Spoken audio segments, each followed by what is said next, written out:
Hello students, very welcome to all on exam Niti, सही नीति सही दिशा। स्वागत है आप सबका मेरे यानी माधवी कुशाक गौड़ के साथ एग्जाम नीति पर। कैसे हैं आप सब?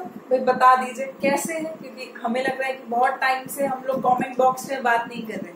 आई होप आप सब ठीक हैं, हेल्दी हैं, सेफ हैं, राइट। आप क्वारंटीन के दौरान घर पर थे और अब भी जब लॉकडाउन हो रहा है यूपी के स्टेट्स की तरफ, तो भी आप घर में हैं, सेफ हैं और ठीक से पढ़ाई कर रहे हैं। अच्छा ठीक है, एग्जाम बहुत पास आ चुका है, तो हमें पढ़ाई के साथ साथ ये भी जानना जरूरी है कि हमारा टाइम टेबल क्या हो, हमारी स्ट्रेटेजी क्या हो, हम पहले क्या पढ़ें और बाद में क्या पढ़ें, राइट। कौन सा एग्जाम है, हमारा टारगेट क्या है और हम किस चीज की तरफ फोकस ज्यादा करें, ठीक। अटेम्प्ट क्या करें। कुछ स्टूडेंट्स हैं जो मुझसे मेल पर पूछ रहे हैं और कह रहे हैं कि ऐसा हो रहा है मैम कि पूरा दिन निकल जा रहा है और पता नहीं चल रहा कि दिन कहाँ जा रहा है, ठीक। तो हमारा टाइम वेस्ट ना हो, इसके लिए कुछ चीजें जाननी हमें बहुत ज्यादा जरूरी है। तो हम सबसे पहले बात कर लेते हैं कि कौन कौन से एग्जाम्स हैं जिनको हम फोकस कर रहे हैं, राइट। सबसे पहले उन एग्जाम्स की बात कर लीजिए जिनको आप फोकस करें, उनका टाइमिंग क्या है, उनका ड्यूरेशन कितना रह गया है और हम किस हिसाब से तैयारी करें, राइट। तो देखिए सबसे पहले मैं बात कर रही हूँ IBPS के RRB, ठीक। IBPS RRB प्री और IBPS RRB मेंस। भाई ये चल रहा है जुलाई भी खत्म होने जा रहा है, राइट। सितंबर में आपको पता है आपका पेपर है, ठीक। सितंबर में आपका पेपर है और यानी कि आपको पता है अगस्त सितंबर 2 मंथ्स, और यहाँ पर जब आप अपने मेंस की RRB के मेंस की बात करते हैं तो उसमें बचे हैं आपके 3 मंथ्स, ठीक है। जैसे ही आपका प्री क्लियर हो जाएगा फिर आपको मेंस क्लियर करना होगा और मेंस उसके जस्ट 1 महीने बाद। आप सब फॉर्म भर चुके हैं, राइट। सबसे पहला स्टेप तो यही था कि आपने फॉर्म भरा होगा, है ना। आपने फॉर्म भर दिया है, उसके बाद अब ये तो रही IBPS RRB के स्टूडेंट्स के लिए जो हमें बात करें, ठीक है। अब हम किसकी बात करें, अब हम बात करें IBPS की। तो IBPS का PO प्री और IBPS का PO मेंस, ठीक है। तो हमारे IBPS के PO प्री में रह गए हैं 5 to 6 मंथ्स, क्लियर है ना।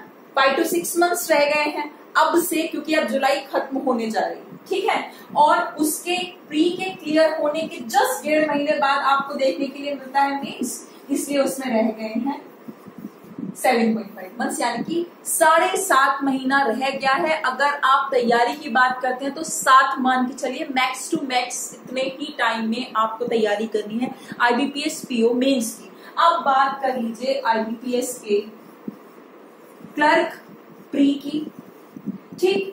अगेन जिसके लिए रह गए हैं 5 to 6 मंथ्स।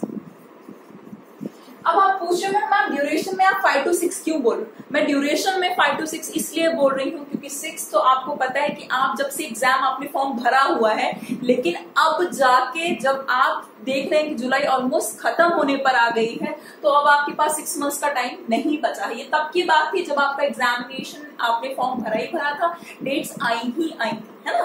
अब बात कर लीजिए फिर वही दोबारा IBPS का, जब आपने प्री क्लियर कर लिया और उसके बाद जब मेंस की बात आएगी तो जस्ट 1.5 महीने बाद आप उसका मेंस देख लेंगे, तो 7 to 7 मंथ्स रह गए हैं, 7.5 मंथ्स रह गए हैं इसके मेंस, ठीक।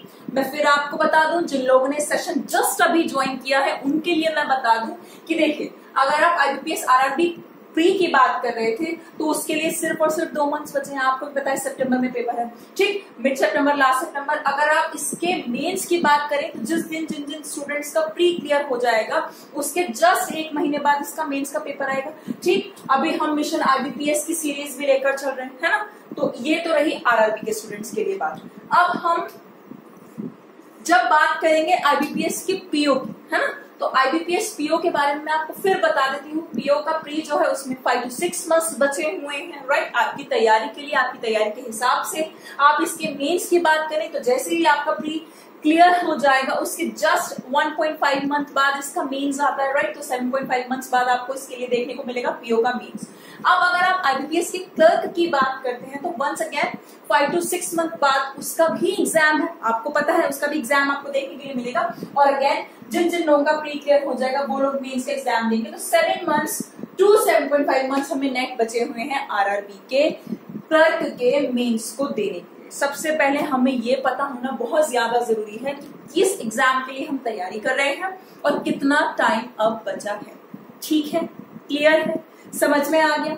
नहीं आया तो स्क्रीनशॉट ले लीजिए, याद नहीं रह जाए उस कंडीशन में आप इसका स्क्रीनशॉट ले लीजिए, बिल्कुल ले लीजिए स्क्रीनशॉट इस चीज का। राइट, ले चुके? ठीक है, अब देखते हैं।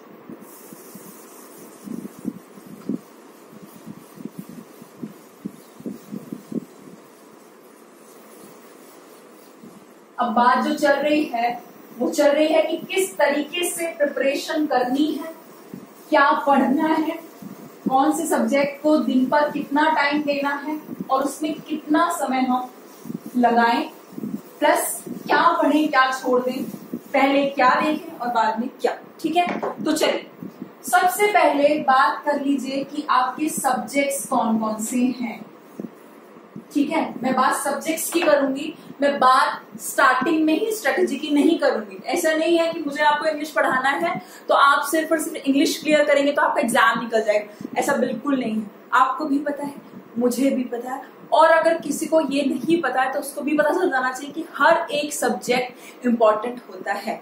दैट टू आप लोगों के लिए जो तैयारी कर रहे हैं बहुत ज्यादा क्रूशियल टाइम है, इसलिए हर चीज को ध्यान से समझ लीजिएगा कि देखिए reasoning, maths, GA and English. ठीक है, 4 सब्जेक्ट्स होते हैं, सबको पता है यही 4 सब्जेक्ट है, 5वां तो कोई सब्जेक्ट नहीं है ना। क्लियर? ठीक, देखिए GA आपको देखने के लिए मिलेगी मेंस में,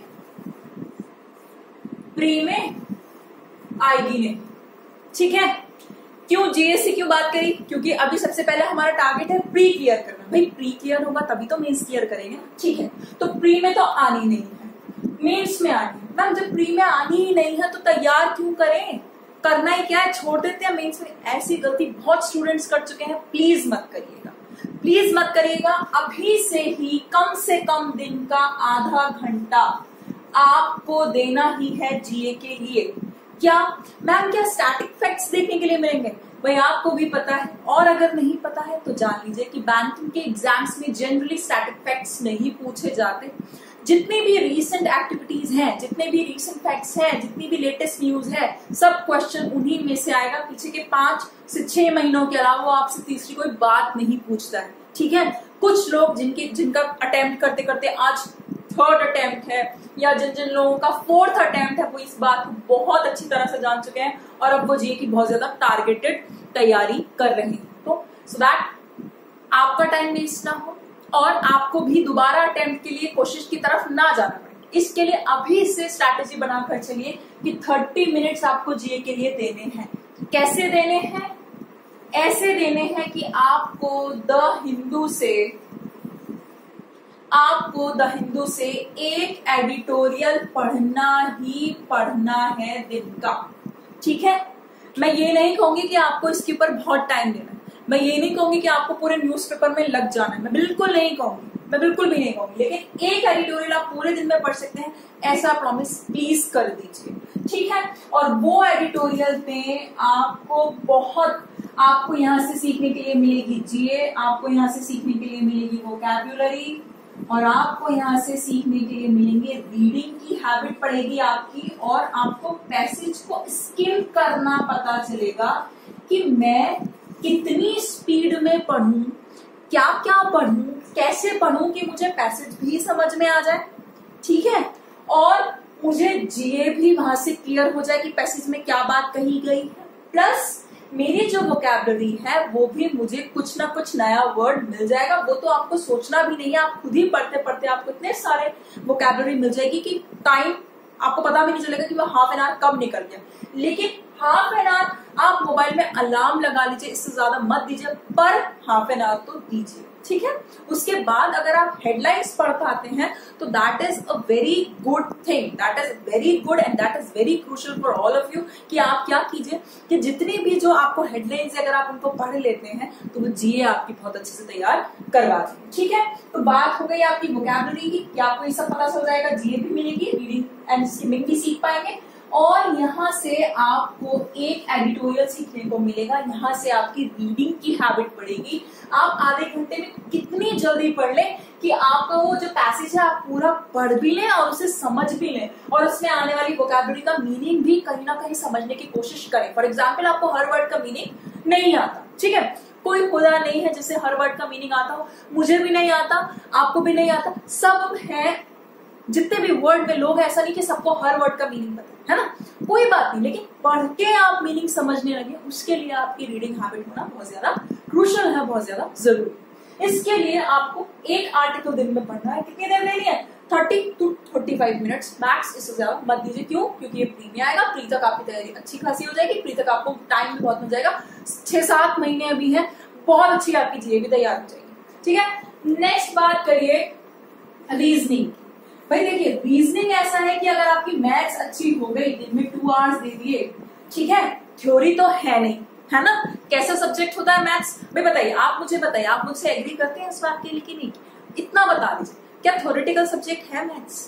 नहीं है ना, कुछ रटना है नहीं ना, क्या है, कैलकुलेटिव है ना, कैलकुलेटिव सब्जेक्ट है ना, कैलकुलेशन के बेस पे काम करेंगे ना, बस वैसे ही काम कीजिएगा, कैलकुलेशंस को ध्यान में रखते हुए 2 आवर्स आपको दिन में मैथ्स में देने ही देने हैं, ठीक है, उससे कम तो देने ही नहीं है। अगर आप +1 आवर देना चाहते हैं बहुत अच्छी बात है, क्योंकि ऐसा नहीं है कि सारे स्टूडेंट्स इंग्लिश में ही वीक है, कुछ स्टूडेंट्स ऐसे भी हैं जो कहते हैं कि मैम मेरी मैथ्स बहुत ज्यादा पुअर है, ठीक है, तो ठीक है, ऐसा भी आप कर सकते हैं कि आप इसमें +1 आवर कर सकते हैं। माइनस के लिए तो मैं आपको बिल्कुल भी सजेस्ट नहीं करूँ, ठीक है, 1 घंटा बढ़ा के, जिन लोग को लगता है उनकी मैथ्स वीक है वो दिन में इसको 1 घंटा दे दीजिए।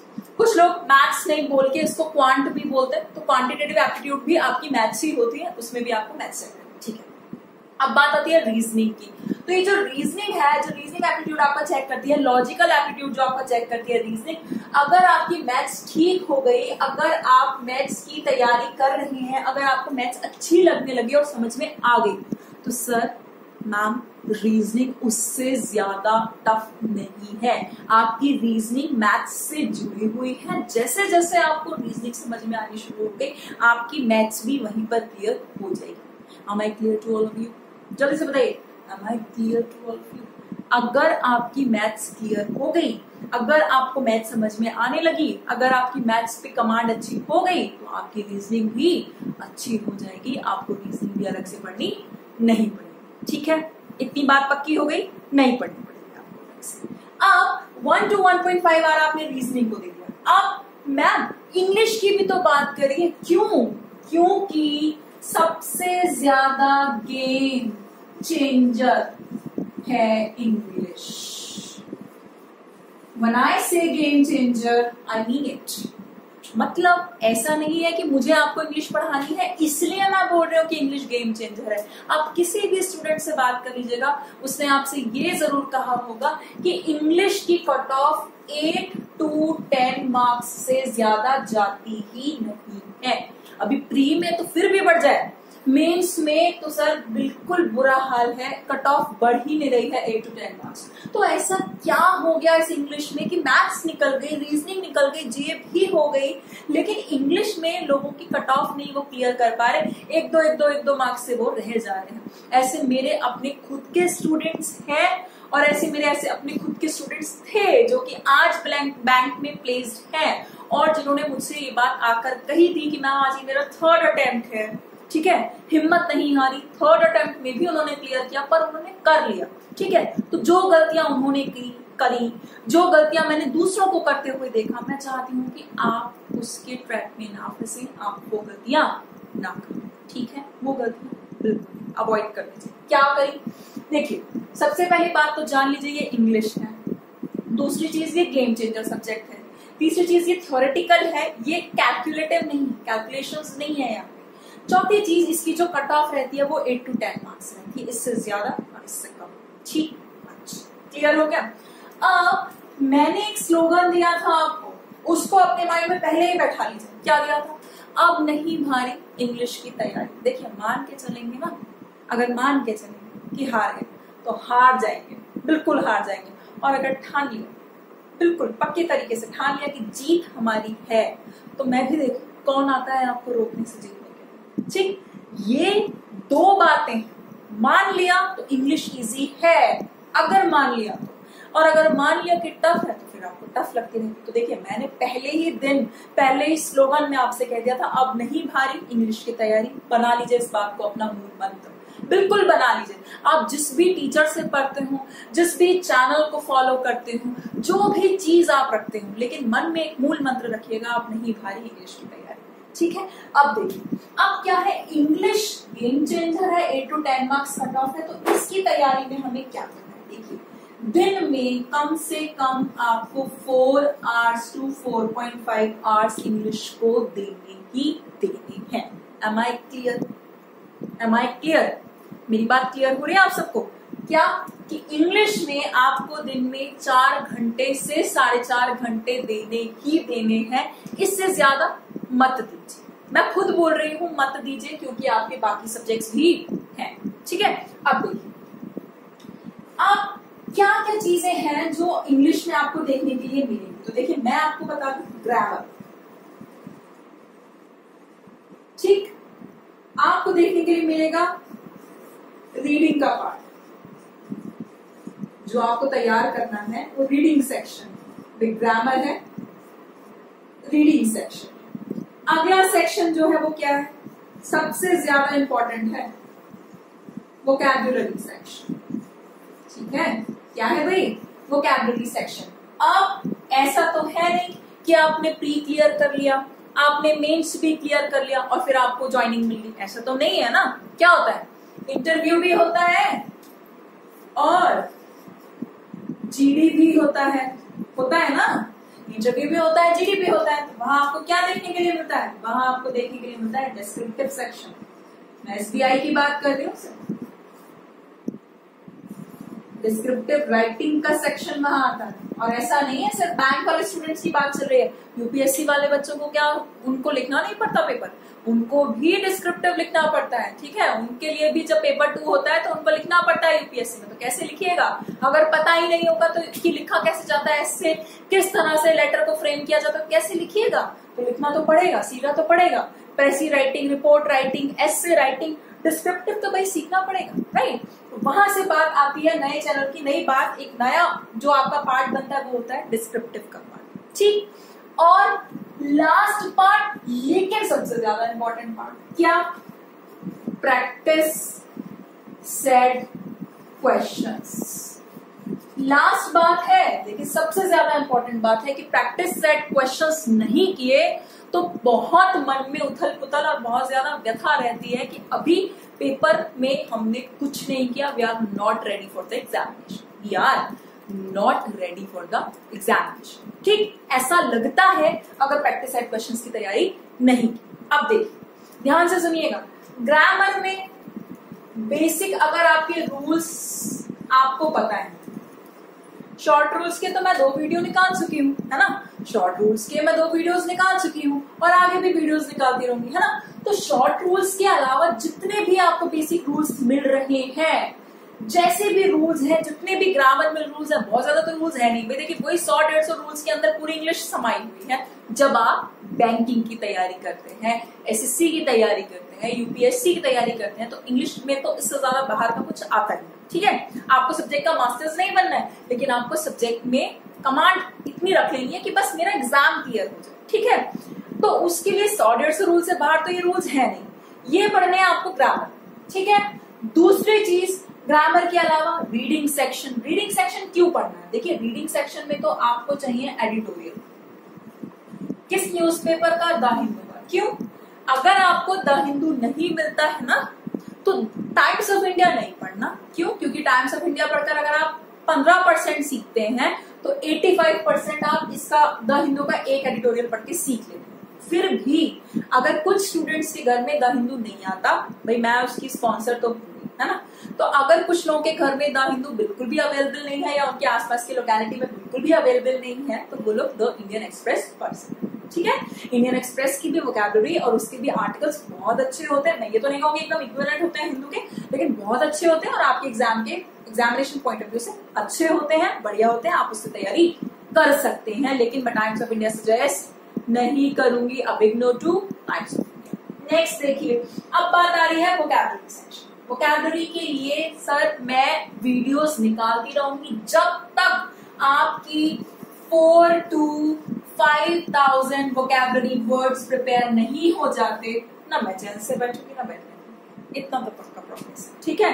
4 to 5,000 वर्ड्स अगर आपके प्रिपेयर नहीं हो जाते तो क्या फायदा, ठीक। आप इस वोकैबुलरी सेक्शन में क्या सिर्फ मैं वर्ड्स की बात कर रही हूँ, नहीं, ध्यान रखिएगा, मैं सिर्फ वर्ड्स की बात नहीं कर रही हूँ। क्यों?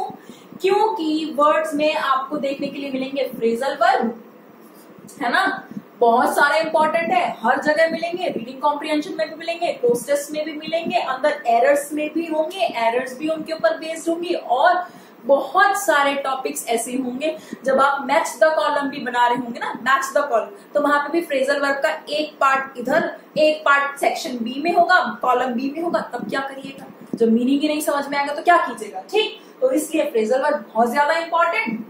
इडियम्स एंड फ्रेजेस, मैम ऐसा क्यों कि इडियम्स एंड फ्रेजेस तो अब तक हमें पता था एसएससी के लिए इंपॉर्टेंट है, बैंक में क्यों नहीं, ऐसा नहीं है, बैंक के लिए भी क्यों।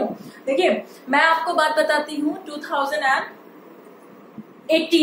2018 का पैसेज है जिसमें एक जगह लिख के आया keeping the wall from the door, keeping the wall from the door किसमें आ गया, अनएम्प्लॉयमेंट के पैसेज में आ गया। अब अनएम्प्लॉयमेंट का जो रीडिंग कॉम्प्रिहेंशन का पैसेज था तो वहां पर जो स्टूडेंट था वो सोच रहा था अच्छा खासा पैसेज में मैं अभी अनएम्प्लॉयमेंट पढ़ रहा हूँ, ये बीच में कहां से लिखकर आ गया keeping the wall from the door.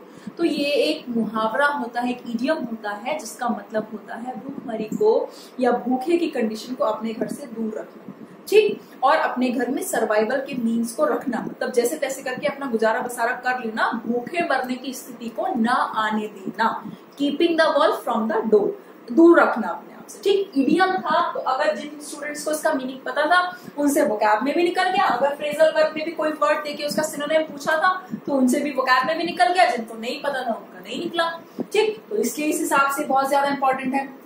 Phrasal verb हो गए, इडियम्स फ्रेजेस हो गए, और कुछ होती हैं फिक्स्ड प्रीपोजिशंस। भाई कैसी प्रीपोजिशंस? फिक्स्ड प्रीपोजिशंस, कि आपको पता चल गया कि टॉक जब भी बोलिएगा उसके बाद हमेशा टू लगाइएगा, टॉक टू लगाइएगा, है ना। जब भी junior, senior, posterior, anterior, prior इन सब की बात करिएगा तो देन मत लगाइएगा, चाहे कितना भी कंपैरिजन हो पर देन मत लगाइएगा, क्या लगाइएगा, टू लगा दीजिएगा, है ना। अकस्टम्ड बोले, बहुत सुना हुआ है, अकस्टम्ड बोले तो टू लगा दीजिएगा, कुछ और मत लगाइए। क्यों मत लगाइएगा भाई? रीजन है क्योंकि वो प्रीपोजिशंस फिक्स्ड है, वो अपनी जगह से टस से मस नहीं है। पूरी इंग्लिश में कितने भी आप पढ़े, आपके जो ग्रैंडफादर थे उन्होंने पढ़ा होगा, या जो आगे की जनरेशन आएगी वो भी पढ़ेगी, लेकिन वो अपनी जगह पर फिक्स रहने वाली है, रहेंगी, ठीक है। तो हम बात कर रहे थे कि फ्रेजल वर्ब पढ़ेंगे, इडियम्स फ्रेजेस पढ़ेंगे, फिक्स्ड प्रीपोजिशंस पढ़ेंगे, ये तो बात रही हमारी वोकैबुलरी सेशन की, ठीक है, सेक्शन की। अब बात आती है डिस्क्रिप्टिव की। डिस्क्रिप्टिव में आपको देखने के लिए मिलेगा क्या, एसे, क्या लेटर, क्या प्रेसी, ठीक, एसे, लेटर और प्रेसी, ठीक। आपको तीन चीजें देखने के लिए मिलेंगी। एसे वही दोबारा 200 to 250 वर्ड्स का, लेटर वही दोबारा 100 to 150 वर्ड्स का, प्रेसी बहुत बड़े पैसेज को आपको समराइज करके लिखना होगा। अब एक बात बताइए, अगर आपकी रीडिंग की हैबिट ही नहीं है, अगर आपने कभी भी एडिटोरियल पढ़ा ही नहीं, अगर आपको पता ही नहीं कि स्किमिंग कैसे करते हैं, कैसे लिखिएगा प्रेसी? आप मुझे बताइए कैसे लिखिएगा? आपको गागर में सागर वाली बात है, ठीक है, गागर में सागर, तो यानी कि इतना बड़ा पैसेज है, उसको आपको कम शब्दों में 70 to 80 में ही आपको निपटा देना है। तो 70 to 80 वर्ड्स में आप इतने लंबे, कम से कम 350 to 400 वर्ड्स के पैसेज को निपटाएंगे कैसे निपटाइएगा? जब आपको आता ही नहीं तो कैसे निपटाइएगा? इसलिए इंपॉर्टेंट है आपको प्रेस ही पता हो, उसके लिए इंपॉर्टेंट है आपको क्या बताओ, एडिटोरियल से रीडिंग की हैबिट लग गई हो, स्किमिंग करना आता हो, और वहां से आपकी तैयार हो जाएगी वोकैबुलरी भी, अच्छी वोकैबुलरी से। एक छोटे शब्द से आप बहुत लंबी बात कह सकते हैं, तो कितनी अच्छी बात है, इसलिए तो वोकैबुलरी इंपॉर्टेंट है। और लास्ट मैंने आपसे कहा कि प्रैक्टिस सेट क्वेश्चंस। क्या कहा मैंने आपसे? Practice set question. सर जब तक आपने मिनिमम बता रही हूँ 50 प्रैक्टिस सेट नहीं कर लिए, जब तक आपने 50 प्रैक्टिस सेट प्रिपेयर नहीं कर लिए तो क्या फायदा? क्यों? पेपर में जाएंगे कॉन्फिडेंस आएगा नहीं तो उसका भी कोई मतलब नहीं है। पेपर में जाते समय भाई कॉन्फिडेंस भी आना जरूरी है कि हमें पता हो कि हम जो कर रहे हैं हमें लगे, हमें उससे एक रिलेटिविटी फील हो कि हाँ हम ये कर चुके हैं, इस टाइप का क्वेश्चन कर चुके हैं, ये नहीं तो क्या। अब देखिए पेपर में क्या आने वाला है, एग्जैक्टली कौन से वर्ड्स होंगे हमें नहीं पता, एग्जैक्टली कौन सी एरर होगी हमें नहीं पता, लेकिन देखिए जिस तरह से आपको ये पता है ना कि 2 + 2 = 4, ठीक है, जिस तरह से आपको ये पता है ना कि दो साइड्स इक्वल करनी पड़ती है, LHS = RHS, है ना, जिस तरह से आपको ये पता है ना कि पाइथागोरस थ्योरम है, तो जो पाइथागोरस थ्योरम है वो वही की वही रहनी है। उसी तरह से जो इंग्लिश के रूल्स हैं, अगर आपकी उन पर कमांड है, अगर आपको वो अच्छी तरीके से आते हैं, तो आपकी ग्रामर में, एरर डिटेक्शन में आपको कोई भी प्रॉब्लम नहीं होने वाली है। एरर डिटेक्शन ही तो है जिसके लिए हम इस चैनल से उस चैनल, उस चैनल से इस चैनल, इस के सब्सक्रिप्शन को छोड़ उसके सब्सक्रिप्शन को पकड़, यही तो कर रहे हैं ना हम। क्यों? क्योंकि हमसे एरर नहीं होते बनते। हम इतनी मोटी मोटी बुक्स लेकर आ गए हैं अपने घर पर फिर भी हमसे एरर सॉल्व नहीं हो रहे। क्यों? क्योंकि कहीं ना कहीं हमारी इंग्लिश के रूल्स पर अभी भी कमांड नहीं है। क्यों नहीं है? क्योंकि अभी भी हम लगे हुए हैं पूरा चैप्टर समझने में, सारे के सारे रूल्स को क्रैम करने में। जबकि मैंने आपसे फिर कहा, देखिए 100 से 150 वो बेसिक रूल्स हैं जिनके अलावा इंग्लिश बाहर उनसे है ही नहीं, जो कि बैंक में और एसएससी में आनी है, चाहे सीटेट के पेपर में आ लीजिए, चाहे वो SSSB के पेपर में आ जाए, लेकिन उनसे बाहर नहीं है। वो जो 100 से 150 रूल्स है वो मैं आपको हर एक वीडियो में दे रही हूँ, ठीक है। एरर डिटेक्शन की प्रैक्टिस भी मैं आपको करा रही हूँ, वहां पर भी मैं हर एक एरर की बात आपको उसका रीजन बताती हूँ, उसका रूल बताती हूँ, ठीक है।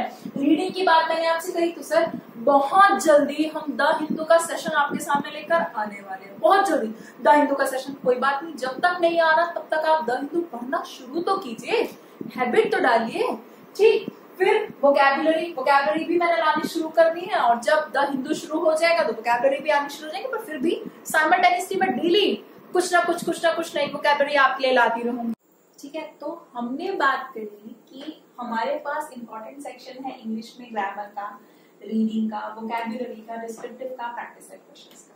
आई होप आप सब इस चीज का स्क्रीनशॉट ले चुके हैं, ठीक है। You all have taken the screenshot of this slide, ठीक है, ऑफ दिस स्लाइड। अब जो चीज मैं आपसे कहना चाह रही थी वो क्या है, मैंने आपसे कहा था कि दो बातें मुझे आपसे बहुत ज्यादा इंपॉर्टेंट करनी है। ये तो आपकी इंग्लिश को तैयार करने की स्ट्रैटेजी है ना, ठीक है। ये तो बात आपकी स्ट्रैटेजी की हुई ना, बिल्कुल ठीक। आप स्ट्रैटेजी बना लेंगे, आप पढ़ लेंगे, सब कुछ कर लेंगे, लेकिन 2 से 3 बातें जो हमेशा के लिए आपको तैयार रखनी है, अपने माइंड में फिक्स कर लीजिए। नंबर 1, मैं एडवाइस कहूं या मैं सजेशन कहूं या मैं कहूं कि करना ही करना है आपको, ठीक। नंबर 1, सबसे पहले आपको मान के चलना है, English is not a bugbear. अंग्रेजी हवा नहीं है, ठीक है। English is not a bugbear. This is a cup of tea of yours, this is mine cup of tea, this is everybody's cup of tea. ये हर किसी के बस की बात है, मेरे बस की बात नहीं है, ऐसा बिल्कुल नहीं बोलना, ठीक है। मैं पहले ही बोल चुकी हूँ, मान के चलिए अब नहीं भारी इंग्लिश की तैयारी, सबसे पहले मन में ये रखिए। दूसरी चीज, हर वो काम जो आप कर रहे हैं उसमें इंक्लूड कर लीजिए कि 50 न्यू वोकैब्युलरी है जो आपको याद करनी ही करनी है। 50 न्यू वोकैब्युलरी आपको डेली बेसिस पे लर्न करनी ही करनी है। अब आप उसको लिख लेंगे अगर, तो ये जो राइटिंग का मेथड होता है ये बेस्ट मेथड होता है। राइटिंग के मेथड से क्या होता है, कोई भी चीज जब आप लिखते हैं तो आपकी नजर से आपके दिमाग तक चली जाती है ना जब, तो वो आपके मन में बैठनी शुरू हो जाती है। ठीक है, फिर आपको उसको ना दोबारा दोबारा बहुत ज्यादा क्रैम नहीं करना पड़ता। देखिए, समझिए, याद करिए, लिख लीजिए। ठीक है, और हर दिन के घंटे 2 घंटे बाद इस राइटिंग पीस को रिवाइज जरूर करिए। जरूर आपको ऐसा करना है कि आपने 50 वर्ड्स लिखे हैं तो यहां से गुजरे वहां से गुजरे, रिवाइज कर लिया। ठीक है, किचन में गए, पानी पिया, रिवाइज कर लिया एक और पेपर। ठीक है, फिर वापस लौट कर आए, रिवाइज कर लिया एक और पेपर। शाम को पार्क में टहलने जा रहे हैं, रिवाइज कर लिया एक और पेपर। मैथ्स की बुक खोलने ही जा रहे हैं, रिवाइज कर लिया एक और पेपर। मेरा प्रॉमिस है कि 50 वोकैबुलरी, वो जो 50 न्यू वोकैब आप पर डे याद करेंगे, वो आपकी वोकैबुलरी बना ना दे अगर थाउजेंड्स में, तो फिर बात बदल जाएगी। आपको वोकैबुलरी बहुत इंपॉर्टेंटली याद करनी है, मोस्ट इंपॉर्टेंट सेक्शन है। उसके लिए आपको डेली ये काम करने हैं। ये मैं आपसे बात कर रही हूं आपके डेली स्केड्यूल की। ठीक है, रीडिंग मस्ट है 1 एडिटोरियल 1 आर्टिकल पर डे। ठीक है, रोज पढ़ना है, मतलब पढ़ना है। ठीक है, वो मस्ट है, वो आपको करना ही करना है। ठीक है, 1 एडिटोरियल की बात हुई। नेक्स्ट चीज जो है वो ये है कि डरना नहीं है, always be positive. Always be positive. Rules है ना, कोई बात नहीं, याद हो जाएंगे। एक दिन में नहीं होंगे, 2 दिन में हो जाएंगे। ठीक है, हमने ठान लिया है कि हमें इंग्लिश की कट ऑफ क्लियर करनी है, अच्छे मार्क्स लाने हैं। ठीक है, कोई नहीं ला पाया पर आपको लेके आने हैं। ठीक, 25 आउट ऑफ 30 तो 100% आप ले आएंगे, क्योंकि टॉपर्स भी कहीं और से नहीं आते हैं, हमारे ही बीच में से होते हैं। बस उनमें डिफरेंस होता है प्रैक्टिस का, उनमें और हमें सिर्फ और सिर्फ एक डिफरेंस होता है, हम बैठ के सोचते रहते हैं, कोई हमें मोटिवेट करे, कोई हमें मोटिवेट करे, कोई हमें मोटिवेट करे, कोई हमसे कहे कि पढ़ो पढ़ो पढ़ो, और उनको क्या होता है, वो खुद पढ़ते हैं। उनको नहीं चाहिए होता है किसी का मोटिवेशन, उनको नहीं चाहिए होता है कि कोई और उनको बताए कि उन्हें क्या करना है क्या नहीं करना। लेकिन हमको अगर इस चीज की कमी है, अगर हमको गाइडेंस नहीं मिल रही है, अगर हमको पता नहीं चल रहा है कि अब क्या करें, तो अब ये 4 काम जो डेली शेड्यूल पर करने हैं, डेली बेसिस पर करने हैं, आपको इंग्लिश को मान के चलना। इट इज नॉट अ बगबियर, ये हुआ नहीं है, अब नहीं भारी इंग्लिश की तैयारी। दूसरी चीज, आपको 50 न्यू वोकैबुलरी वर्ड्स को याद करना है, उनको पढ़ना है, उनको देखना है, उनको लिखना जरूर है। ठीक है, लिखकर आपके माइंड में बैठ जाएंगे, और फिर जब जब आप उठेंगे, पोजीशंस बदलेंगे, कहीं जाएंगे, वापस आएंगे, तो एक एक पेपर पलट पलट के 10-10 वर्ड्स को रिवाइज करते चले जाएंगे, तो वो आपकी मेमोरी में हमेशा हमेशा के लिए इंग्रेव्ड हो जाएंगे, बस जाएंगे। ठीक है, दूसरी चीज, 1 एडिटोरियल पर डे, वो तो पढ़ना ही पढ़ना है, आपको भूलना नहीं है कि एक एडिटोरियल तो ऐसा है जो मुझे पढ़ना ही पढ़ना है। Next and last, always be positive. Positivity का दामन मत छोड़िएगा, कुछ भी छोड़िएगा, पॉजिटिविटी का दामन मत छोड़िएगा। ठीक है, आई होप ये सेशन आपके लिए फ्रूटफुल था। आई होप आप चाहते हैं कि ये सेशन उन लोगों तक पहुंच जाए जो आपके फ्रेंड्स हैं, क्योंकि उनको भी इसकी जरूरत है, तो इसे शेयर कर दीजिए। ठीक है, अगर आज आप हमसे पहली बार जुड़े हैं तो YouTube पे हमें सब्सक्राइब जरूर कर लीजिए। टेलीग्राम पर भी हम अवेलेबल हैं, आप हमें फॉलो कर सकते हैं। इंस्टाग्राम पर भी हम हैं। ठीक है, आप हमें टेलीग्राम पे ज्वाइन कीजिए, इंस्टाग्राम पे फॉलो कीजिए। ठीक है, फेसबुक पर भी एग्जाम नीति से पेज है हमारा। ठीक है, तो आज का सेशन अगर बहुत फ्रूटफुल था तो लाइक करना मत भूलिएगा। ठीक है, थैंक यू, अंटिल देन, कार्पे डियम।